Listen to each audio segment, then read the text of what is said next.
Tina and Tim's day at the zoo. One sunny morning, Tina and her little brother Tim went to the zoo with their mom. "Look," said Tina, "that elephant is so big." Tim pointed and laughed. "And the squirrel is small, very small." They walked to the giraffe area. "Wow," said Tim, "the giraffe is so tall." Tina stood on her tiptoes. "I'm short, but I want to be tall like a giraffe." Next, they saw a lion. "The lion is big, but not as big as the elephant," said Mom. "And the rabbit is small, but not the smallest," said Tim.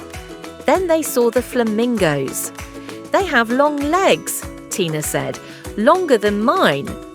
"Mine are the shortest," Tim said with a giggle. At the end of the day, Mom asked, "What did you learn today?" "I learned that some animals are bigger, some are smaller," said Tina.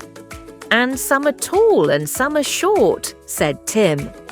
They smiled and held hands. It was the best zoo day ever.